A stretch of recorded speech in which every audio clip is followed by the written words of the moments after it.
So Dr. Diane Heith is a professor of government and politics at St. John's University. She's the author of several works on the presidency, public opinion, campaigns, and election and the media. So you can see why now in particular, her expertise is such demand. Just a couple of her books, a few of her books are The Presidential Roadshow, Public Leadership in an Era of Party Polarization and Media Fragmentation, Polling to Govern, Public Opinion and Presidential Leadership, and her most recently published work, The End of the Rhetorical Presidency, Public Leadership in the Trump Era. Her work has appeared in a number of publications, including the New York Times, the Journal of Women, Politics and Policy, White House Studies, and Congress and the Presidency. And in addition to being a prolific writer and an excellent professor, she is a valued member of our congregation. And most importantly, she is a wife to Stephen, and together they have brought their son Owen to us, who shared his own brilliance for us when he became bar mitzvah. And he is now showing us that he shares his mother's gift for teaching. He is a highly desired Hebrew teaching assistant in our religious school, and who knows what comes next. So we are so excited to have you here with us, Diane, and I'm going to turn the mic and the Zoom over to you. But I'm so encouraged that people are here and still want to talk about this topic after this long, odd, very stressful year. And so what I hope to bring you tonight is kind of what's in the title, understanding. I want us to understand what happened and why it happened. And we also need to understand where we're going with all this. And but we also need understanding, I think, in this very divided time. And to do that, we not only need knowledge, but we need compassion and we need empathy. I assume that many of you have been and still are following this pretty closely.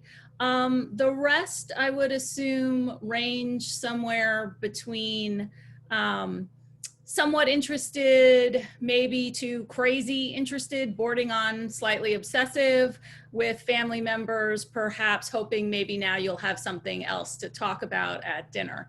But what I want to do today, my role, is to expand the knowledge that you have by bringing some of my academic analysis to what we normally have our discussions fueled by partisanship and news coverage. So something a little bit different to stuff that you're already very familiar with. But I am going to give you the big caveat. It's only 16 days. It's only 16 days since the election. It's less than 2 weeks from when the race was called. We academics want so much more time and data to understand outcomes.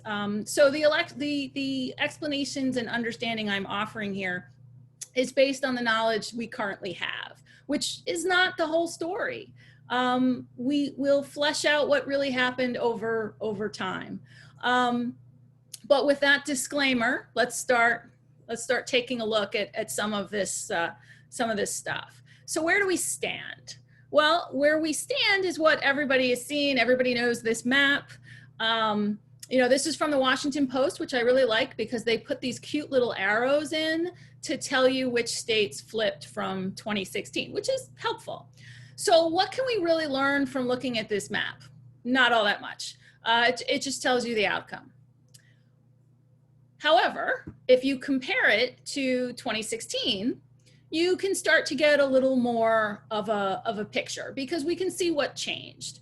2020 is a little more blue overall than 2016, and there are some blue areas in 2020 that haven't been blue in a while.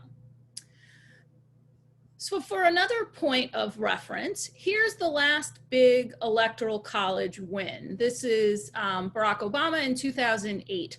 And notice there's even more blue. This is 365 electoral college votes.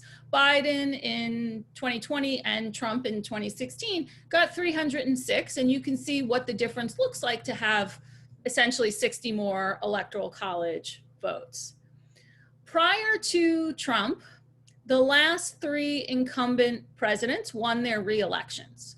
It has been so consistent, this incumbent re-election phenomenon, that political scientists, we start to wonder if there were patterns producing this. And we see some of those patterns in Congress, so we're starting to wonder, do those patterns, are they similar in the presidency? Actually, I'm so interested in this that I think this might be an aspect of my next research project.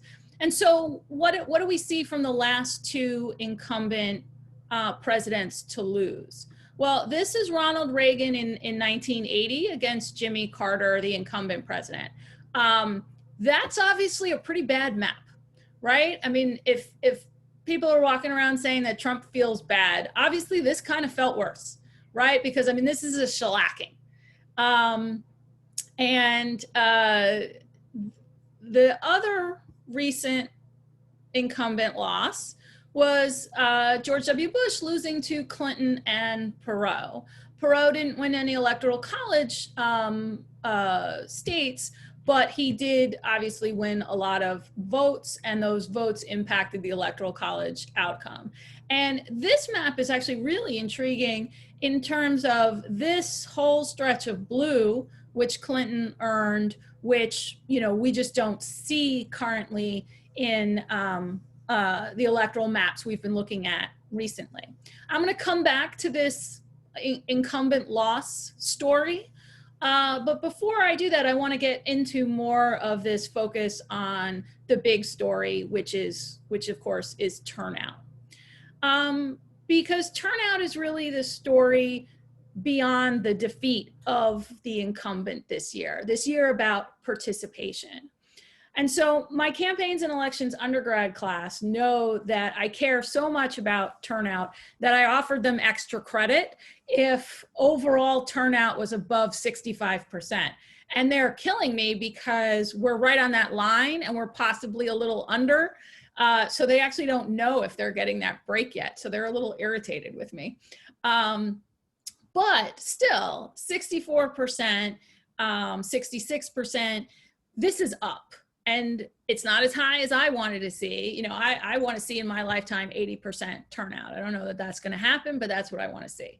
And, you know, so it's high in some places it was really high.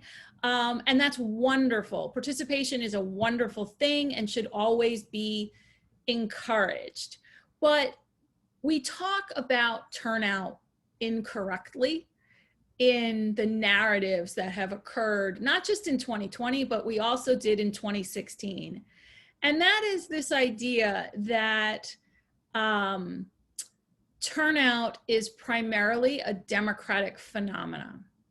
That if turnout is going to be up, then it would be up in the cities and for the Democrats. And Trump keeps showing us that this argument is incorrect. And I don't even know where it comes from, this argument that rural areas can't drive turnout. But we know now that this is not the case, and hopefully people in the media and in political operatives will hopefully stop saying it, because it just doesn't explain what's happening. So if we look at the data from 2016, what do we see?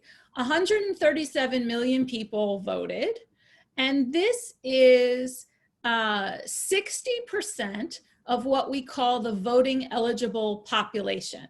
Trump got 62 million votes, Clinton got 66. And remember, importantly, there were 78 million people who voted for somebody other than Clinton and Trump. So in 2020, Trump got more than his opponent in 2016. He got 73 million votes as of when I made this graphic. What we have to remember is this voting eligible population.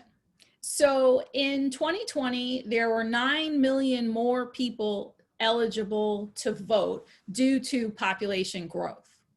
And Professor Michael McDonald of the University of Florida, he's the turnout guru, and he estimated that the voting eligible population is going to be 240 million, and his vote estimate of turnout is 66% of that suggesting 158 million people. That's what he was arguing before the election took place. What did we get? So far, we're at 154 million, 79 for Biden, 73 for Trump, and significantly 2.6 million, significantly lower for third-party candidates.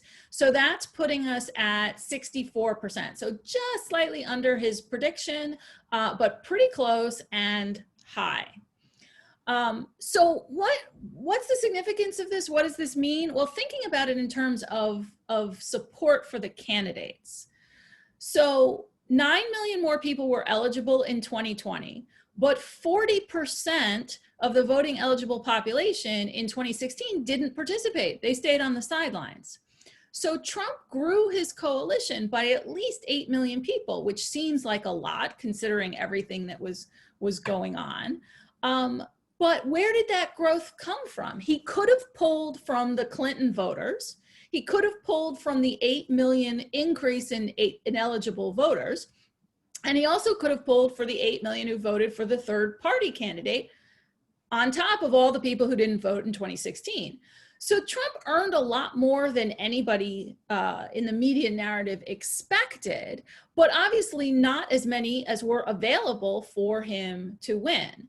And of course, Joe Biden grew Secretary Clinton's coalition by 13 million, which is actually pretty significant for a challenger to a sitting incumbent. So all of this is pretty interesting, but we don't really know where these voters came from, right? This is all just a big pile of people. So if we, oh, and sorry, whoop, I forgot to, just for comparative sake, the voting eligible population in 2008 was 213 million. In 2012, it was 223. But notice what happened to Obama. He actually went down in vote total and down in percentage of vote. And so we think of Obama as having this very large coalition, very comfortable margin of victory, which he did have, but it's still pretty striking in comparison that Trump actually increased where Obama went down. But Romney, of course, was not as successful as Trump is in this comparison versus Biden. So again, what that just emphasizes is how significant the increase in participation was this year on both sides for both candidates. So, but we don't know who these people are unless we ask them. So using the AP VoteCast data, which is a type of exit polling, but it's better exit polling because it's of 110,000 people, whether they voted by mail, whether they voted early or on election day. It's still a series of surveys, but it's better than what we normally think of as exit polling, which is literally somebody standing outside of a polling place and asking people. So this is a little more systematic. And what this tells us, these series of questions of 110,000 people, was that our normal expectations of partisans did what partisans normally do, in that they distribute the way they expected, that those who voted for Hillary Clinton voted for Biden, those who voted for Trump in 2016 voted for him again. Although interestingly, there was a slight, there was a little bit more of a defection of the 2016 Trump voters than there were defections from the 2016 Clinton voters. And so this probably reflects the effort that Biden undertook to attract the Republican voters. And it also probably reflects the efforts of the Never Trumpers led by the Lincoln Project to drive Republicans to Biden. But note how significantly Biden won those people who voted for somebody else in 2016 or who did not vote. all those people, by a pretty wide margin, went to Biden rather than for Trump. So that's where Biden is earning his victory. Additionally, first-time voters, a very, very small share of the people participating were first-time voters, and they went predominantly for Biden.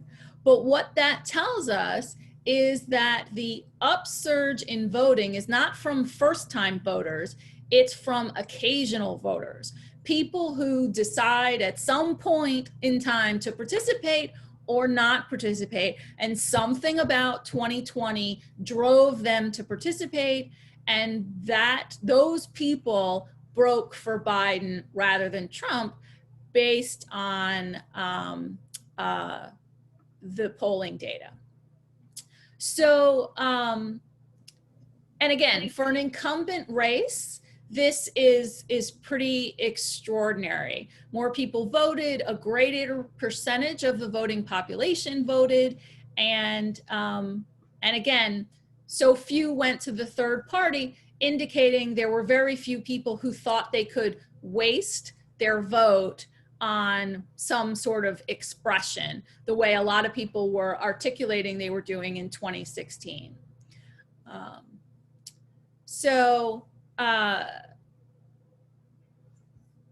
If we compare to the past, again, pretty unusual. We're projected at this 66%. We might come in under it, but you know, nobody else is coming anywhere near close. We were all excited with President Obama at 61%. It's still, you know, that's 39% not participating who had the ability to do so. And, you know, we have to go all the way down to 1960 to see anything close to 64%. So we're not real big on the participation here. And so this turnout seems so immense. And, you know, it's good. It's good that it's up, but it's not, you know, there's still an awful lot of people saying in this year, in 2020, with these two candidates, I don't need to. Or they're making those decisions based on other factors, which I'll talk about in a moment.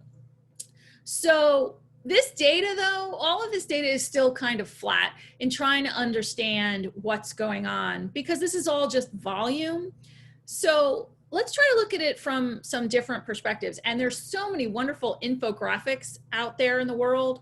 You know, 20 years ago, I would have had to produce some of this by myself and it would have taken forever. And now I don't have to do it. So it's a wonderful thing.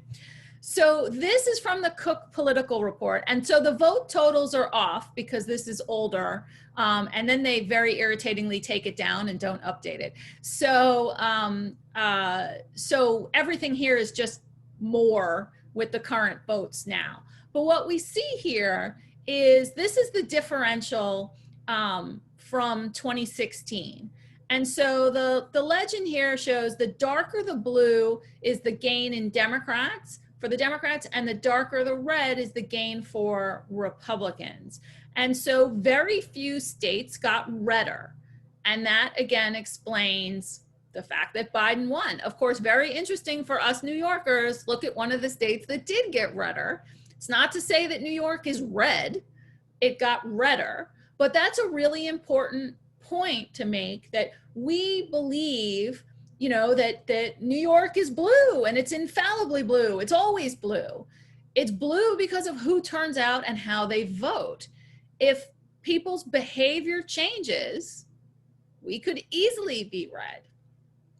So one of the significant things in 2020 was the level of competition and how wide that competition spread across the states. The states where we can't determine the outcome based on registration, meaning there are just so many more people registered in New York as Democrats, so New York has to be blue so long as at least half of them turn out. But the states where we can't say that based on past registration or past behavior or the polling data, we call these states battleground or swing states. These are the states that are exciting to the journalists, they're exciting to the campaigns, because this is where persuasion, making your case as a candidate, matters. And it's where turnout matters. You get more showing up for you, you win. In 2019, remarkably, it was thought that there were only going to be 6 battleground states. 44 states were going to be irrelevant to the campaign. Not irrelevant to the outcome, because you still have to get to 270, but to the campaign. This was the idea that there were so few persuadable people prior to 2020 that there were very few places you had to go to find them. And so if you live in a swing state, what do you get? You get time and attention and money. They spend time, the candidates travel there incessantly, their surrogates travel there, and of course, the advertising. So everybody say a prayer for Georgia. Those poor people get 2 more months of this, and they're going to be drowning in a continuous spray of advertising for their 2 runoff races. But strikingly, not surprising to all of us who have lived through this, the political environment in 2020 changed. And the public ultimately did not agree that there were only 6 states that mattered for this election. So this slide, also from Cook, shows us the raw vote change. So the more brown a state is, the more of an increase in voting there was. So, you know, New York, California, Illinois, Mississippi, you're not seeing a large increase in turnout. Every place else, you're seeing a much greater increase in turnout. And so what does this mean in terms of competitiveness and the campaign? People often make decisions about participation based on competitiveness. People often decide it's not worth it to vote. There are many rationales people give to not vote. But part of this is strategic, that people are less likely to participate, come out to vote, to make the effort when they think it doesn't matter. And they think it doesn't matter when their state is so red or so blue that the outcome is predetermined. I mean, why bother? We know how it's going to go. You don't have to participate. Now, I would argue that that's not true. If all the other people who felt a different way suddenly showed up, you'd get a different outcome. And you can argue this happened in England with Brexit, that so many people registered the protest vote of leaving and assumed that everybody else was going to vote the regular vote and that they could make their protest. But if everybody votes a protest, it's not a protest, it's an actual choice. So they left the European Union. So people don't vote when it's too hard. Voter suppression is serious and often a meaningful depression of the vote. What happened this year that was so significant is not designated battleground states. The voters there still said it was worth it to participate. And all of you who waited online know that people were making those decisions. So this is really then a real chicken and egg problem for us, in that when voters turn out, their needs are met by elected officials, because elected officials now know they're there and know that they're going to be held accountable by then. But if we don't turn out, then it's only the people who do whose needs are being recognized. And that then reinforces how left out the non-voters feel. So in 2020, we get this huge upsurge in voting. Still not as much as we could have had, but still pretty significant. And significantly, we don't know who these people are. We don't know what they want. And this is why some states like Texas and Georgia demonstrated that we may not be labeling them correctly. And so increased turnout can change a state from reliably red to purple to blue. And this is why turnout is so important, because we don't know what would happen when more people show up, because we don't have any patterns with which to predict about them. In addition, where do we have the highest turnout? In states that allow early voting, in states that allow vote by mail, in states that allowed automatic voter registration or election day registration. And that was true before COVID. So this is hopefully going to have an impact on voting rules in the states, and that maybe states like Pennsylvania, Arizona, and Georgia will allow more early voting or more counting early because it went well.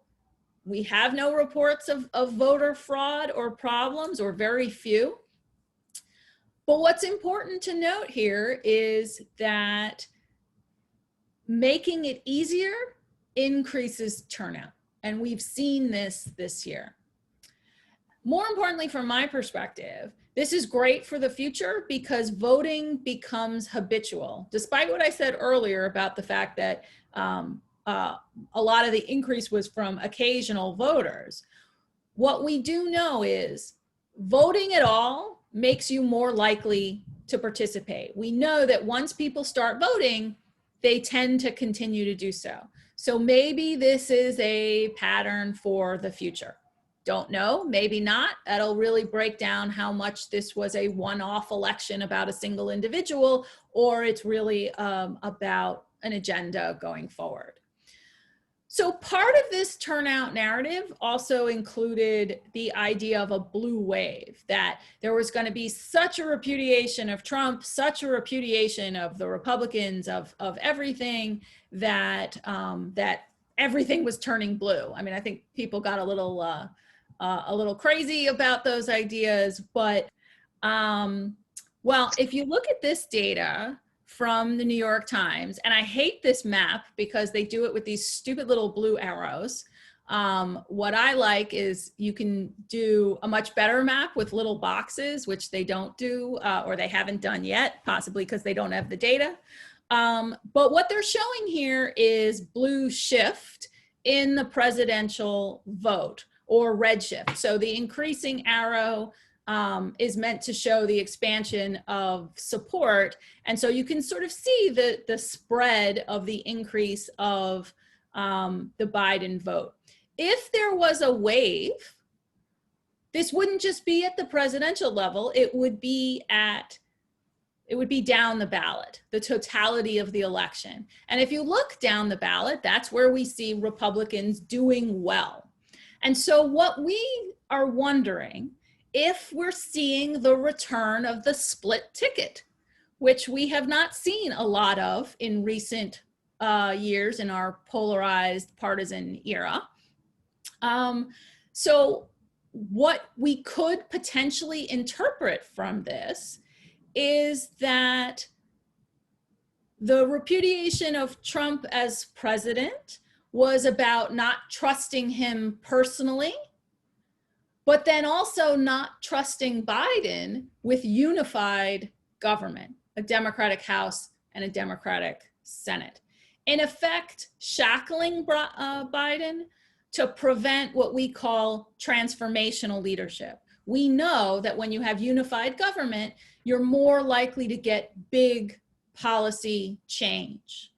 And instead, with this divided outcome, we're more likely to see transactional or smaller scale, less threatening policymaking. So what I really want to see is the county data like this. And I just have to point out, whenever I use this slide, I have to tell people it was created by somebody called Magog the Ogre. And I just love that. So I have to give him a shout out, or her. But this I find easier to visualize the changes that were taking place. And so if we were to have this for 2020, which will come, we'll hopefully then be able to see this sort of ombre shift of effect of color from the cities outward. And if there really is a shifting in turnout of across the suburbs from city to rural, we would expect to see dark blue moving out to lighter blue to lighter red and then getting darker red in the rural areas. And so the reason I want to see it at this county level like this is because then you can see, so from this is for 2016, how much in here got pinker in this era, or was it really entirely in the suburbs? We have some evidence of this. Again, you can't see it here, but we do know from some studies that some data that the Brookings Institution is pulling together, is that this idea that the suburban counties and smaller metropolitan areas drove the change from Trump to Biden, particularly in states like Michigan, Pennsylvania, Wisconsin, and Georgia. Non-metropolitan states, so here, didn't move at all, really, from their strong 2016 support of Trump. And what Brookings also notes is they tie this to economic data, which is so interesting, in that they argue there's a continued widening between economics, partisanship, and participation. In 2016, they found that the 2,584 counties that Trump won produced 36% of the country's economic output, whereas the 472 counties Hillary won equated to 2/3 of the nation's economy. In 2020, Biden's winning base of 477 counties, so just a touch bigger, is actually 70% of America's economic activity, while Trump's losing base of almost 2,500 counties is just 29% of the economy. So there's a real difference about who's contributing and then how they're voting, and who's contributing how in the difference between these cities and suburbs and the rural parts of America. So how do we see this more specifically? If we look at a state like Texas, Texas turnout was up tremendously and people were getting really excited. Could Texas go blue? It ultimately didn't. And the question was then what was going on? There was significant change, but not enough to flip. But what we know, Texas is getting bluer. But we don't really know why it's getting bluer. Is it bluer just because of demographics, that different people are moving into the state, or because these large cities are expanding, and cities traditionally are bluer even in the Deep South? Or was this vote always there, but just not being exercised because Texas has terrible turnout rates? And it's been so bad that they exceeded 2016, I think over 100% in new turnout. So, but also what this state really shows us is the effectiveness of the Trump strategy. And again, back to this idea that increased turnout is only a Democratic thing. What Trump did was to focus on these smaller areas, but focus on turning out as close to 100% of these tiny little towns and communities as he could. Whereas if Biden was only getting 75% of a metro area, the differential in total still could mean that Trump could win. And that's in effect what happened in a state like Texas. In a state that did flip, like Wisconsin, you see the difference is pretty stark. There was change all over the state. And again, the whole state didn't turn blue. It just got less red. And that lessening of the red was quite significant in producing the victory for Biden in Wisconsin. And this shift, again, we don't know why. It raises a lot of questions. And in particular for me, you have to ask about the gender question. Was it simply that in a close race, were people simply unwilling to vote for a woman for president? Was it Clinton herself, or was it policy? You know, there are a lot of answers, and we know some of the answers to that, but now that we have this 2020 data, we can do a lot better digging into that to try to figure out what happened in 2020 versus what happened in 2016. So again, what do we know here? We know why. We don't know why people did what they did. We only know the outcome. But we can interpret some things from it. So as a reminder, the 1980 map, the shocking 1980 map, this is a fundamental repudiation of a presidency. And this is what allowed Ronald Reagan to claim that he had a mandate, and a mandate to do all the things that he wanted to do, his supply side economics, his shrinking of the federal bureaucracy. But scholars determined later, which was lost in the whole Reagan Revolution narrative, that voters actually didn't want the specifics of what Ronald Reagan was selling. They wanted Reagan a lot because they didn't want Carter anymore. Reagan was very successful in pressing that narrative about what was wrong with the Carter administration and what a new Reagan administration would offer. So this is, in a sense, potentially very similar to this election. At the time in 1980, the Democrats retained control of the House, but they lost control of the Senate. In 2020, there's no great repudiation of the Republican Party. They won on the state level, they won in several states, and in several states, the incumbent senator ran ahead of the president.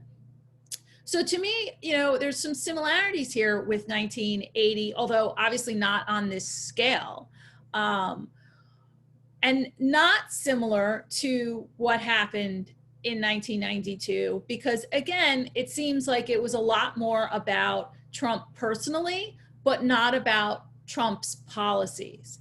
But again, speculation, we can't tell that from turnout data. We can't tell anything except that more people wanted Biden and more people participated and more people voted for both men than ever voted before. And interestingly, from the mandate perspective, Biden based his campaign message essentially on a mandate to not be Trump. And people seem to have accepted that.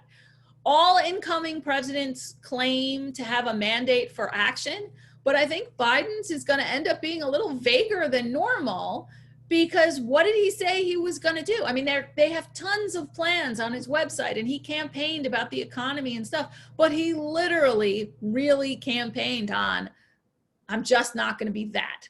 And for a lot of people, that was significant. So, yeah.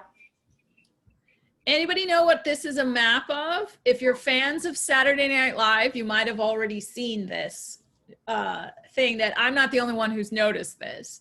The map of COVID hotspots looks crazily like the election map, except of course the less hot states are blue on the election map. And this isn't a coincidence. It relates directly to the issues present in our campaign. The polls for months said and continued to say this was a tale of two electorates. It's not between those who care and those who don't or anything like that, but two electorates in terms of what issues were important and driving your vote. What issues were important, but also even when you agreed on the issue, how do you respond, the solution, two sides of the same coin. So this from NPR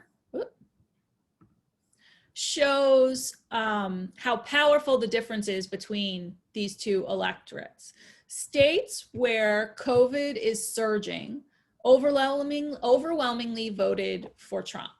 But this is where you have to be really careful with data. This isn't causal, this is correlation, meaning these things are happening at the same time, but we can't say they're causing each other. It's just noteworthy that they're happening at the same time. They can be causal, and maybe it'll turn out that they are, but there's so many other reasons why people in these areas might be having trouble with COVID, as well as there are so many other reasons why people in these areas may be voting for Trump.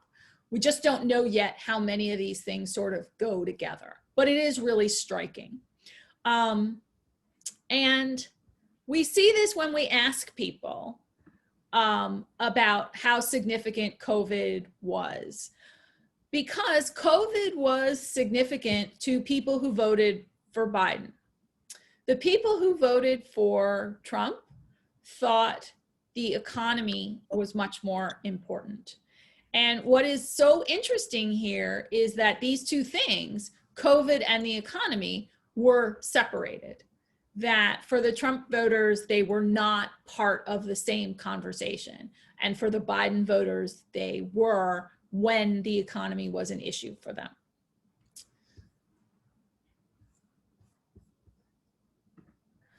Diane, yeah. Can you just explain that foreign policy one? Well, that's shocking to me. Only 1% of voters care about foreign policy this year in this election. And of those 1%, most of them voted for Trump. And so, it's like an anti-foreign policy. It's almost like it's America First people. If somebody really cared about foreign policy, that's mind-boggling to me. We don't necessarily know. It could also be the war, focusing on, do you want to bring people home or any of those? There's so many different things that could be in foreign policy. It's one of those, oftentimes, and this is part of the problem with polling, is when you toss these terms out there, it's open to interpretation. What I may mean by foreign policy may be different from what you mean. So how you answer is going to depend on what's in your head about this issue. But yeah, some years foreign policy is more on the table, although rarely. We really don't vote in this country based on foreign policy. We really vote on pocketbook issues.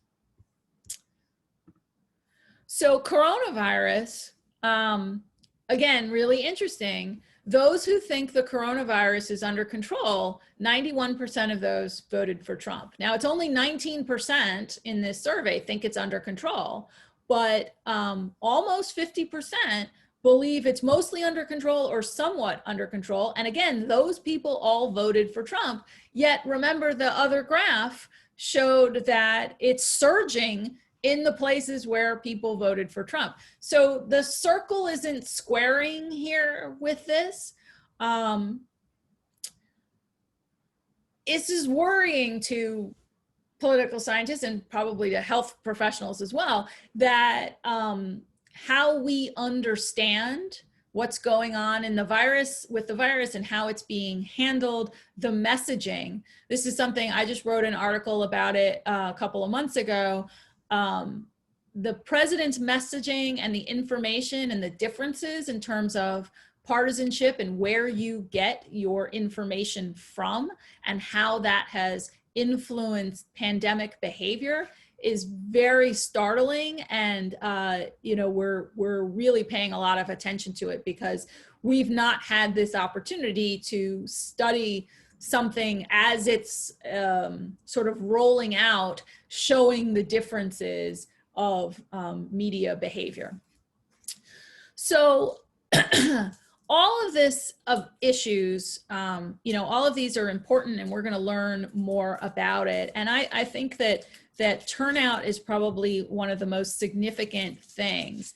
Now, I have two more sections I could talk about. So I can talk about polling and prediction, and I can also sum up talking about the transition and the larger scale idea of the election and values and things like that. So I'll do my next section of polls and predictions, especially Rabbi Reines seems very excited about that. So I'll let her choose.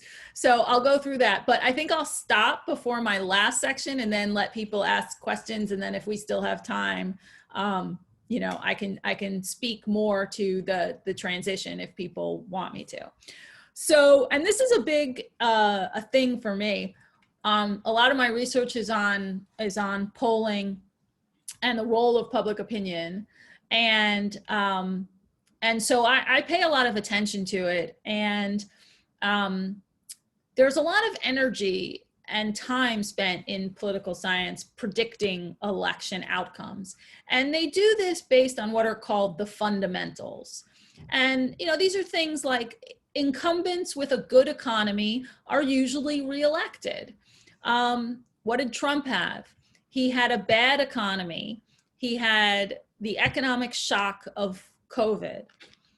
But the interesting thing for us is that most of our studies, our understanding of these fundamentals, come from periods of time in which partisanship was much weaker and we weren't as polarized a political environment. So scholars are now finding that partisanship is now tied so much more to our social identities, and we're claiming partisanship as part of who we are, such that economic and other factors are becoming less immutable or less relevant. So when Democrats were pulling their hair out over the latest presidential tweet saying, oh my God, how can people still like this guy? It really becomes about whether or not you can reject a core component of your identity, which is obviously very difficult for people to do. Now, part of the predictive arena is to downplay the behavior of candidates, the personalities, campaign skills, October surprises, all the stuff people like to pay attention to. The prediction people are like, oh, none of that matters. But we already know from 2020 that the down ballot differential outcomes, voting for somebody other than, you know, if you voted for Biden and then voted for a Republican, again, this suggests that it can't be economic policy driving decision making, that personality has to matter. I mean, all I have to do is think about Susan Collins, who blew her opponent out of the water, you know, contrary to what everybody thought was going to happen. And yet Maine voted for Biden. And she supported most of the president's agenda, the straight line Republican agenda, but was simply less inflammatory in how she did it. So it could be that prediction just really has a problem with this level of personality that we've seen in these last 4 years. You know, the media coverage of the campaign is always focused on predicting who's going to win. But they were obsessed with it this year because the prediction and polling seemed so wrong in 2016. So were the polls and the prognosticators wrong in 2020? It's really important to understand what you were talking about here when you're going to evaluate the argument about prediction and polling. So for those of you who are addicted to 538, which I'm sure there are some people out there who may have seen this already, the 538.com is a modeling predictive entity. They predict about everything, mostly politics, and that's how Nate Silver made his name, first for the New York Times and then out on his own. But he also does it about sports and things like that, if you're interested in that. So what we have here is their probability model. And this is math based on a variety of inputs. And their model is based mostly on state polls combined with demographics, economic, and other data.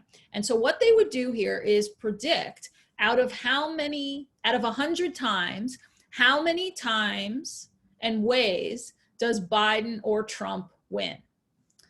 Some of them were very close, and that was, you know, so less than 100 electoral college votes. Some got very big, winning with more than 200 or 300 electoral college votes. But what all the balls over here meant was that Biden had many ways to win, including a lot of close ones, and Trump had fewer paths based on their models, their variables. Now, this is just one of the ones in the popular, you know, that there was a lot of attention paid to. Political science has its own little rock stars when it comes to prediction. One of them's a guy out at SUNY Stony Brook named Helmut Northpoth. And he got very famous based on his primary model, because based on the outcomes in the primary process, he famously predicted the Trump win in 2016, which nobody else was predicting. Now, he was way wrong this year, giving Trump a 91% chance and 362 electoral college votes. And the reason, obviously, is because the early primary data didn't include COVID or the COVID economy, and Trump was not challenged in his primaries. Whether political scientists or pollsters or prediction in the press, this is all math. This is advanced statistical modeling to give a prediction. Poll data is not prediction. Poll data is a snapshot of a moment of what the people asked or thinking at the time and what they would choose in that moment when asked. So if you look at some of the pre-election polls, they're actually pretty accurate in the outcome, because in these battleground states, almost all of these polls are showing a very close margin between the two candidates. And they're all often within the margin of error, not all of them. And so the problem here is how the press reports poll data. This confuses people, because if you see a poll that says 51% to 44%, well then obviously Biden's leading because he has 51 and Trump has 44. So that means Biden has more. Polls don't work that way. Polls ask 1,500 to 2,000 people a series of questions. We then use that to extrapolate with statistics from that sample, that 1,500 to 2,000 people in a single state. We extrapolate from what they say to what the population of actual voters is going to do. Because it's statistics, we get a measurement of the uncertainty of the fact that you're working with a sample of people, not the whole population. So there are several ways this can be off. The first is, how reflective, how good is your sample? Does it look like the population that actually turned out? And then, is it reflective of actual behavior? Do the people you ask match the people who actually vote? And that uncertainty, the fact that we can't know that, is what the margin of error accounts for. And so what the margin of error means, plus or minus 4%, is that this 52 could be as high as 46 or as low as 48. And so 48 then to 47 is a tie. We can't tell you it's not tied. We can't tell you who is up by a point or two. Polls are most accurate when they're well outside the margin of error. We just don't see that in battleground states, which is why they're battlegrounds.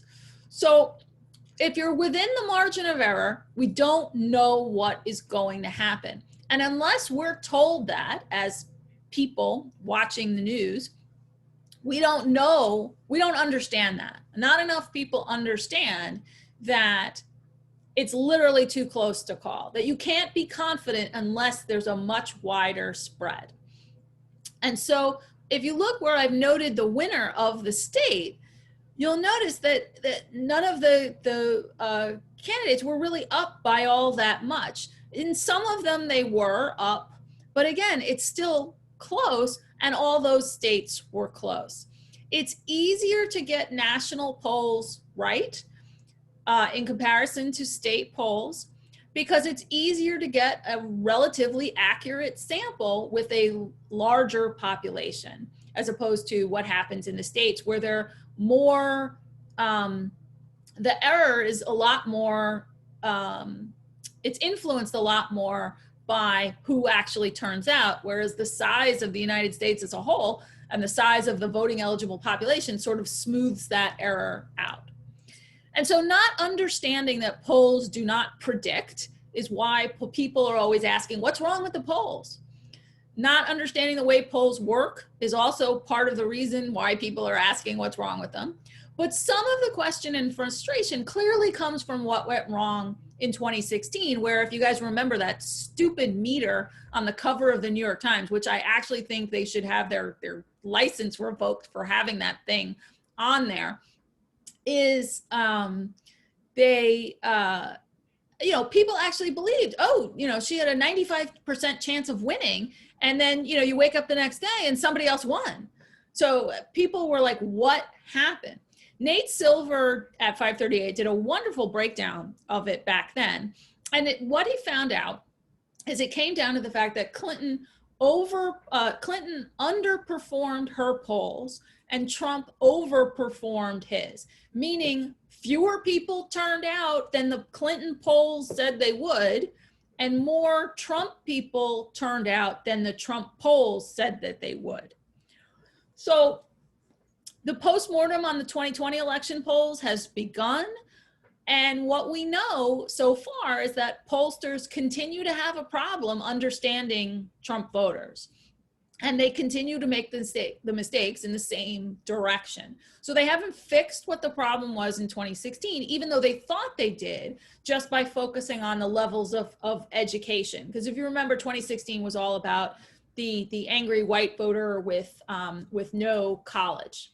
That turned out to be not a thorough enough understanding of what happened. And even accounting for that, they're still having problems capturing the Trump voter.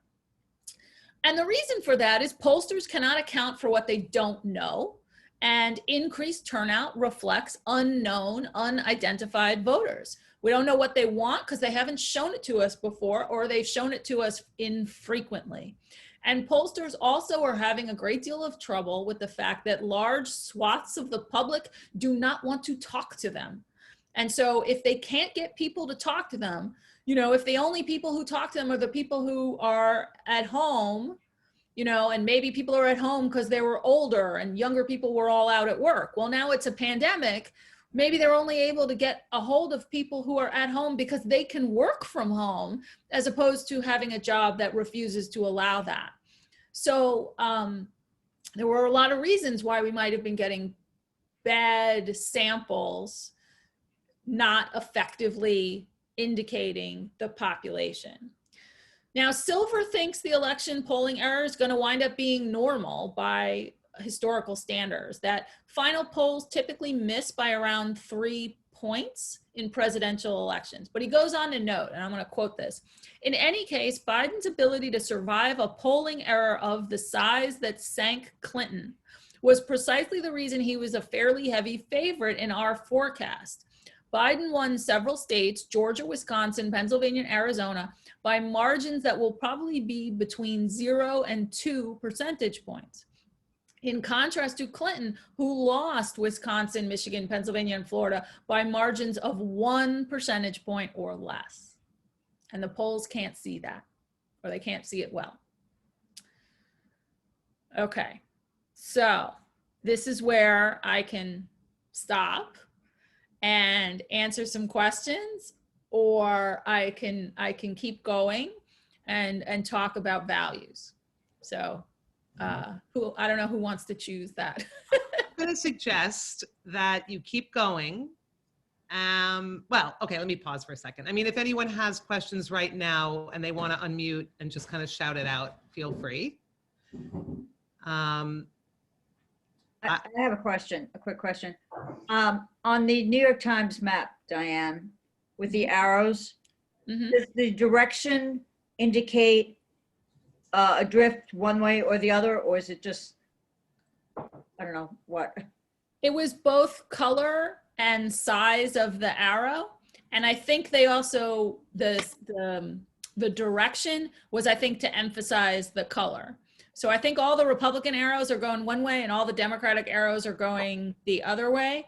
But I think what they were really showing was the size of the arrow, that in some places it was a bigger swing than the other. This is why it's not as good as the little boxes. So it doesn't mean that it was that much out or that much in necessarily.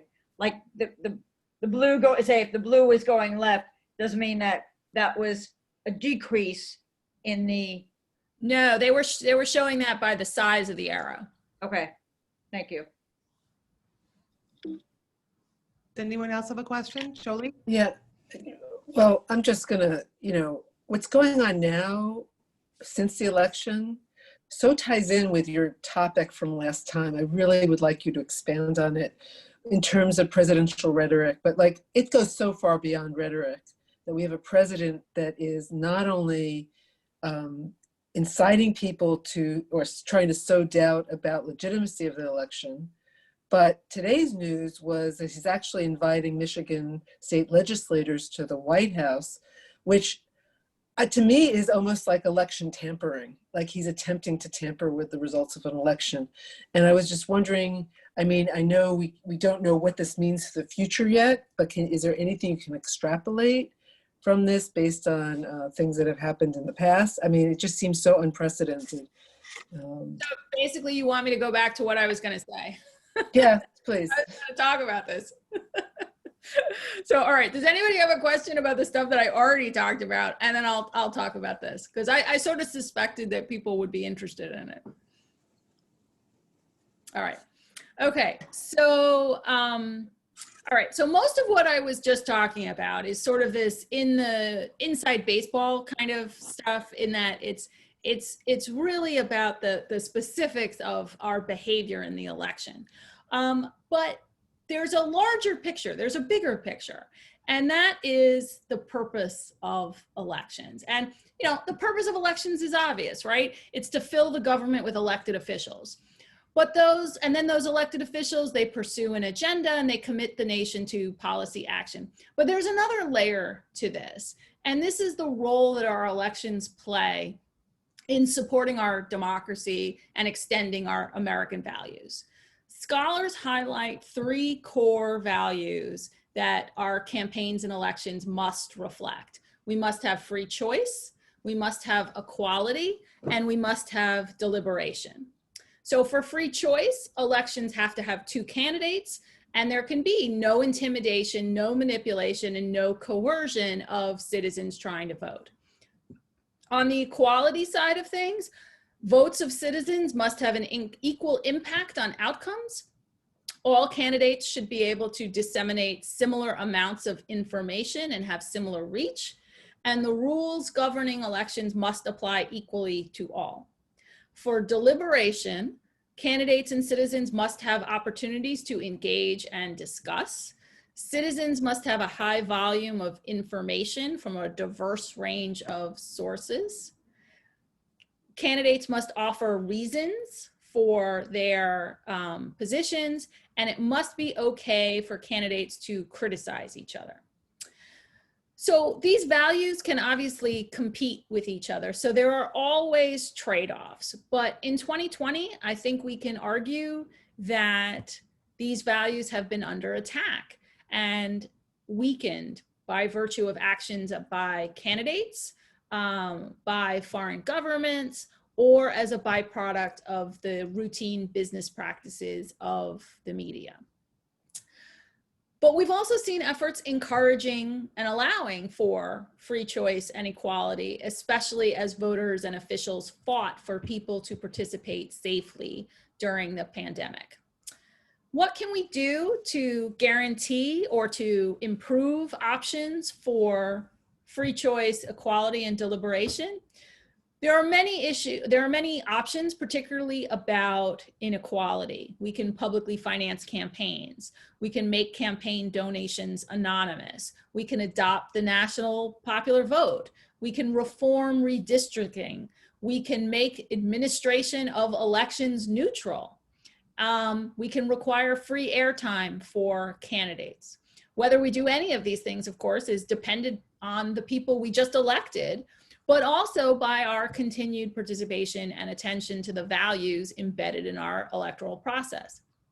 But there's one more role, one more important role that this process serves, the hallmark of democracy, which I rarely have to have a conversation about in a campaigns and elections setting. Usually I'm talking about this in my presidency class when we talk about transitions.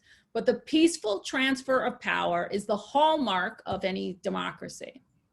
Okay, I'm gonna go back to, actually I don't need that slide. What's the first part of a transfer of power is to declare a winner. It seems like it's an obvious thing to do. States make all the rules here. They have their own rules to count, to collect, to announce. By law, states have to select their electors to the Electoral College by the 8th of December, and those people cast their votes on the 14th, based on the rules of their states. And most states specify that you cannot be a faithless elector, and the Supreme Court upheld that. So technically, do we need to know anything now? No, even though we all want to know. We don't need to know anything on election night. All that is entirely based on the fact that we can now count this stuff much quicker than we used to. The inability to wait is pretty much a media-driven, campaign-driven phenomena that we've all bought into. The desire to be first in reporting anything is, of course, part and parcel of the news business. They want to predict the outcome. They want to be on the air saying who's president. Do we need this? No, but we all do expect it now. We're all used to it. This is the way it works. So the question then becomes, how do we know who won in this scenario? Well, again, entirely driven by the states and their behavior. What do the states and their various counties report out publicly? It's all law. They all have election law spelling this all out, and it's spelled out well before the process starts. We have to wait for whatever those behaviors are. The calls that media outlets make are based on the amount of vote reported out versus the amount of unreported vote versus what we know about voter behavior. Information in terms of like how many registered voters there are in that area, and then comparing how many votes are in versus how many they suspect remain to be counted. So the ability to call a race is entirely based on what the states make public and when they make it public. And the state legislators are entirely responsible for deciding when to count, what to count, when to release it, and to whom. States like Pennsylvania, Michigan, Wisconsin, who were slow to report out, you know, they only have themselves to blame. They set up this process. You know, if you just look at Florida, they had early voting and they counted the vote as they went on. States could even choose not to actually count, but prep the count such that all the votes were out of the envelope, so you just ran them through the machines to make it quicker. All of that, you know, that's all process, and the states could all deal with that.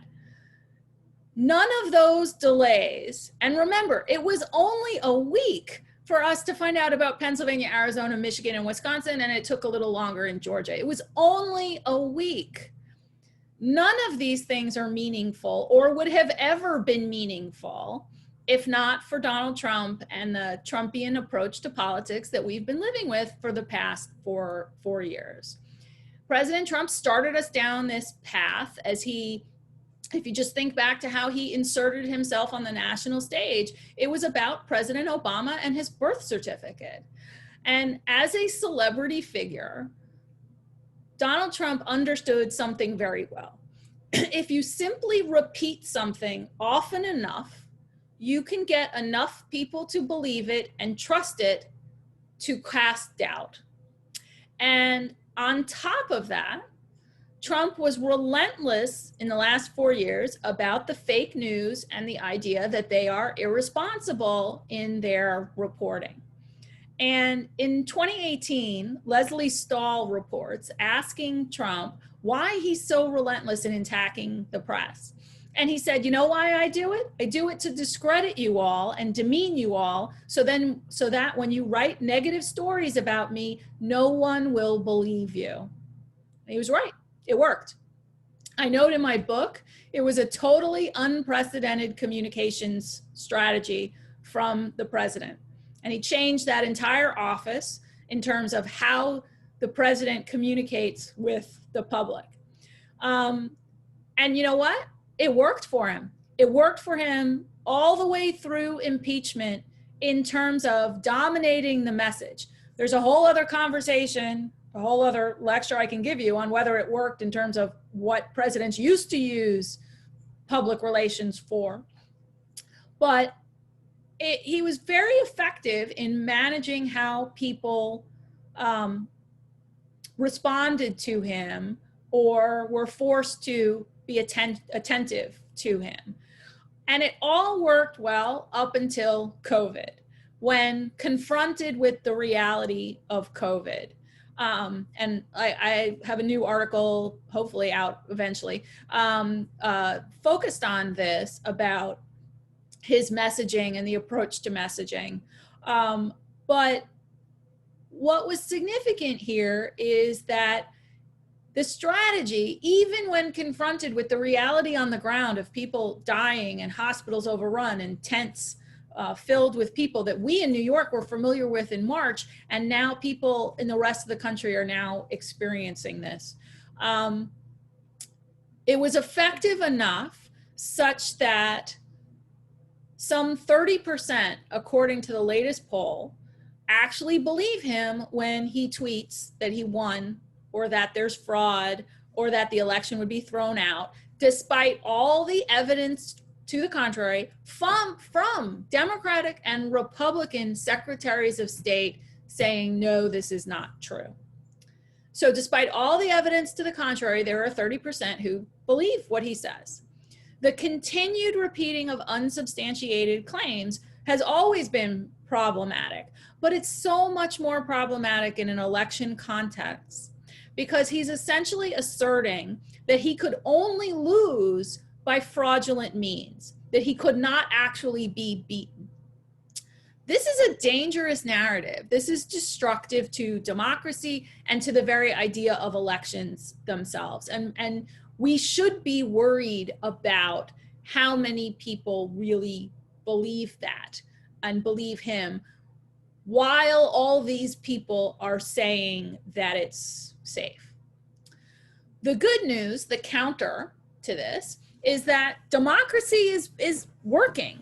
Institutions and processes are slowly but surely grinding themselves out. State after state are certifying the election process. And once they're certified, they're set in stone. And that's why there's all the scrambling now to sue. And all those suits are being thrown out, tossed out, rejected. So there's this fundamental rejection going on of the idea of fraud. The judicial system is rejecting the lawsuits. The ballots under question in any of these cases are so tiny as to be irrelevant. In Georgia, the Secretary of State, a long-time staunch conservative Republican, is on the record fundamentally pushing back against this idea of anything but a free and fair election taking shape in Georgia. And he even went public with Senator Lindsey Graham's efforts to intimidate him and possibly even change the results, although there's dispute about that. So much of this, our national politics in the last 4 years, have been about things we typically talk about with our elementary school kids: bullying, truth-telling, and now we're on to winning and losing, and how you win and how you lose. My students asked me a month ago, what if he loses and he won't leave? And I said to him, there's no reason to be worried, because if he lost, he can't not go. And they're like, what do you mean? Of course he can't, he can try to not go. And I said, no, the levers of power around him, the institutions around him, would grind forward, would move and sweep him along and out. The Secret Service immediately gave Biden president-elect status coverage, even though they were decimated by COVID due to all their efforts to handle the president's wide-scale, not protective behavior. We expected that. There's a key agency, though, in the executive branch that is not yet behaving as I expected. They're not behaving as if there's going to be a new president in 2021, a different president. And that's the GSA, the Government Services Agency.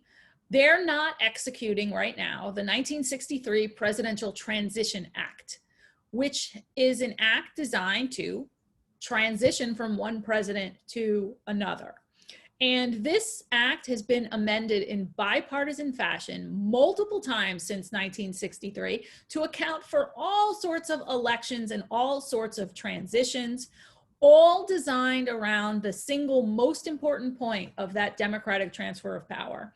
And that is that a new president cannot come in cold on January 20th with no knowledge of what this country is facing. This is about staffing information. This is about starting security clearances. This is about background checks. It's about the cash to hire people to do these jobs. Although honestly, the money's the least of it, in that the campaign can pay for this and then they'll get paid back by the federal government. Why is this not happening? Because there's a Trump appointee who is currently, apparently, unable to ascertain who won, because that's what the law requires, that the person in this position ascertains who won and then begins the process and awards all the access that the president-elect is due. In 2000, there was a 37-day delay because it literally could not be ascertained who won, because we were waiting on the recount in Florida, where people were sitting there comparing ballots. For those of you who remember, is it a hanging Chad? Is it a punched out Chad? There was literally something to look at. It was fun explaining this to my students because they're like, Chads? What are Chads? I was like, yeah, nobody knew until 2000. There's no similar level of uncertainty right now indicating that the transition cannot be ascertained. So how important is this? It's huge. George W. Bush aides have been very vocal about the fact that those 37 days hampered their ability to get the executive branch up and running. Some of them have even said it had impact on 9/11. I think that might be going a little too far, but that's what they're saying. They're saying this is a problem. So, and there are some Republicans who have pushed back on this, notably Senator Lankford of Oklahoma, insisting that Biden needs the presidential daily briefing, and the intelligence reports that the Transition Act says he is entitled to.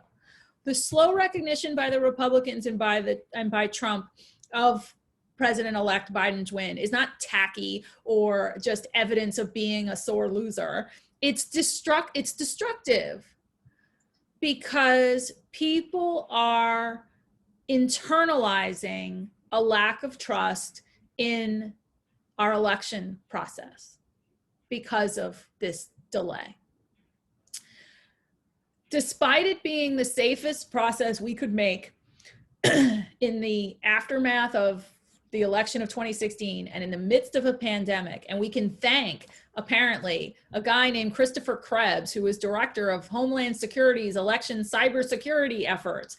And Trump just fired this guy because he corrected the president's tweets, which were undermining the election outcome. So all of these people, we're not supposed to know who any of these people are. They're supposed to be the anonymous government underlings that just make government work. And yet the head of the GSA, she's not doing what she's supposed to do. The guy who did do what he was supposed to do got fired. I'm hopeful that as these court cases are dismissed, that more Republicans will speak out. President-elect Biden spoke today. It's a very awkward position for him to be in. You don't want your administration starting with suing the previous administration. But the things to think about, there are two that I can point to. You remember in 2009, Tim Geithner takes control of the Treasury Department, and he's alone. There's nobody there with him because of how long it was taking to approve his the other political appointees. That the Senate still has to do that work, and they can't do it until the administration begins. And so any amount of delay for the Biden team to do background checks and to prepare how many officials they need and what levels and all of this, it's going to matter. And it matters in the midst of a crisis. If we go all the way back to 1932, we have Herbert Hoover and Roosevelt. And Herbert Hoover was crushed in the 1932 campaign and refused to work with FDR. And so FDR famously goes to Hyde Park and he sits down with his brain trust and they make the New Deal. They create it there. But while he's holed up in his lovely mansion, between November of 1932 and March of 1933, the Great Depression was so bad, people were dying, people were lost out, were thrown out of their homes, were lost jobs. People, it was horrendous, and nobody was doing anything. They had voted for somebody to do something, and he couldn't take effect until March. And of course, we all know what happened once he came into office in March. In a week, they got so many things done. But it was so horrendous that we amended the Constitution to move the date, inauguration date, to January 20th. So we're very conscious of how significant this transfer of power can be in the midst of a crisis. And so having somebody flouting this is concerning and destructive, and it worries me tremendously in terms of this idea of hitting the ground running and what kind of transition Joe Biden is going to have. Again, I am very hopeful that the time is limited for this to happen, but December 14th feels like a really long time from now in terms of the work the Biden people can do. On the upside, it's only been 4 years since the Biden-Obama team was in office. It's not that much has changed in terms of how how the White House works. They're not going in cold. And so what they just don't have is what Biden gave a speech about today, that he doesn't have the current COVID data. He doesn't have that immediate data, and he needs it, and they need to give it to him. And so these political appointees need backing from the rest of Congress, the rest of the Republican Party, in order to do what they're supposed to do. So that's what I was going to say about where we are right now in terms of the transition and the campaign. But I still feel good about what happened this year, because again, I'm just so encouraged that people participated, because that's always the most important thing to me, regardless of the outcome, is that people are engaged and felt that they had an opportunity and an ability to express themselves and have something to say and have somebody hear them. So thank you for listening. Oh my goodness, Diane, it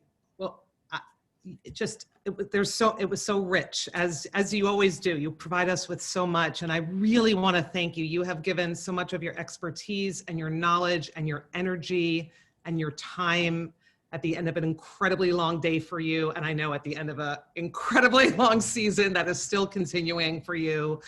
I know on behalf of everyone, I just cannot thank you enough. So I know everyone is like, like just has so much that they want to say to you in terms of gratitude, and you're leaving us with so much to think about. Thank you, thank you, thank you, thank you. We're so lucky to have you. I'm happy, part of the, we did lose a few minutes to my technological problems. So if anybody has a burning question, I'm happy to answer it.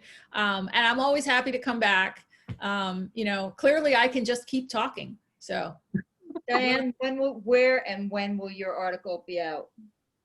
The one on COVID, that's in, academic stuff takes forever. So it's under review, blind review process. So I have no idea when that's out. I'm hopeful, that it'll be accepted and out, I would say, I don't know, maybe 6 months or so. But that's a big if. You just don't know. I mean, everything is slow now, so I have no idea how long it's going to take. The stuff I haven't written, that you got to wait some time on that. Well, you're worth waiting for, so we'll wait. And I have questions. I'm sure others do, but we're not going to ask you to take any more time now. I mean, it's been a long day. I can do, like 10 more minutes if anybody wants to. I'm happy. Somebody who didn't get to say anything, if you want to. Anybody? But that's a very gracious offer. Thank you. Great news about Georgia. Yes. Did you see, Diane? Yes, I see in the chat, and I'm not, I'm not surprised, and this is see, this is the part that why it never occurred to me that he couldn't go, because all of these things are just gonna roll on. I just did not believe in this idea that there are just so many people willing to throw out the rule of law that they're all operating under. I mean, these are the jobs that these people have, Republican or Democrat. This is what they're supposed to do, which is driven by the law. So as long as they're doing their jobs, I'm not really worried about it. And so the hand count showed what we expected it to do. It just took a little bit longer. Thank you. Unfortunately. I have a question. Okay. So maybe I'm misunderstanding something, but the down ballot, like what we learned from the down ballot, the fact that, Biden won pretty thoroughly, but that the Republicans, so many people who were Republicans stayed Republican. And maybe I'm trying to find a little bit of silver lining. Does that possibly mean that those senators who won were probably hesitant to split from Trump because they were so reliant on what they thought was his favor to win votes? Now they know they didn't have to do that. And so perhaps, like, maybe is Trumpism not as important as maybe they suspect it was for their own success? And then they can, like, maybe they'll let that go? It's hard to know what's driving elected officials' behavior, in the sense, they also seem really frightened of him, in the sense of the Twitter, what might he say? Which again, it surprises me. But there are very, all the media rumor report things, say that private, you hear all these things privately. Republicans, know he's leaving. No, Biden's the president. They're just not willing to say it. I mean, it's odd, that they still feel, how can you be uncomfortable to say that Biden won when they won as well? It's a very strange phenomena. But there is, Trump owns the Republican Party now, unless there's a fight to upend that. So I don't know how they're taking that, but like, you have somebody like Joni Ernst in Iowa, who did just fine by, attaching herself to Trump. And then you had Martha McSally in Arizona, who, did terribly for being attached to Trump. So it's hard to know right now what conclusions to draw.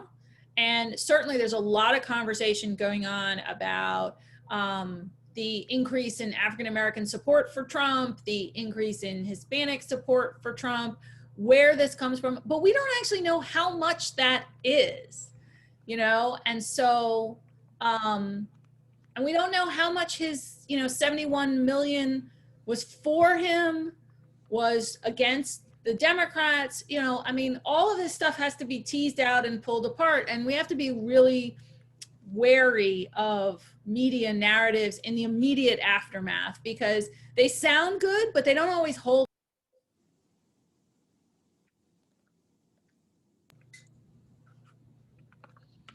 So, but in terms of, I would think the easiest thing to do right now would be to acknowledge that Biden won. And it just seems so odd that they're not able to do it yet. Now, I mean, maybe they're just, you know, I mean, this whole thing about, you know, sure, he can exhaust any option that he has open to him. Again, that's not something, you know, if anybody remembers back to 2012, and one of the funniest moments was watching Karl Rove on Fox News argue that Romney could still win Ohio when the decision desk had called it for Obama.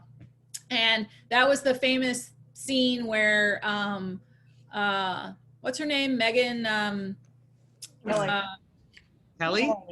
Yeah, Megyn Kelly, where she goes walking off the set, and you realize how underdressed the beyond the set is on in any newsroom. And she goes and finds the decision guy, and she says, you know, how certain are you? And he's like, we're absolutely certain. And Rove is sputtering because he's so angry because, you know, Romney could pull this off. And Romney said, you know, we had people ready to get on a jet and go to Ohio and fight it out legally. I sat down, I thought about it, I looked at the numbers, I said no, I called Obama, and I conceded. Hillary was so upset, she waited till the next morning before doing it. Certainly seems like that's okay. Nobody else has done this, so we don't really know what to do with it, and how to respond to it. But you know, one of the things we know from scholarship is that inter-party fighting bounces off people's ears, but intra-party is what matters. And so when Republicans criticize Republicans or Democrats criticize other Democrats, we hear that as serious, you know, and that needs to happen to move this process forward. And that's why it was good to see somebody like Senator Langford saying, you know, this is not responsible, you know, and it's against the law again, but the law is defined by that ascertain word. And what does that mean? But you know, again, hopeful that the process will be moving forward, and hopeful that the unwillingness to move the transition along doesn't actually cause harm, you know. Traditionally, when we study Jewish texts, the idea is you always end with a nechemta, which is a word of hope. I like that you ended with hopeful, and I just want to thank you again so much.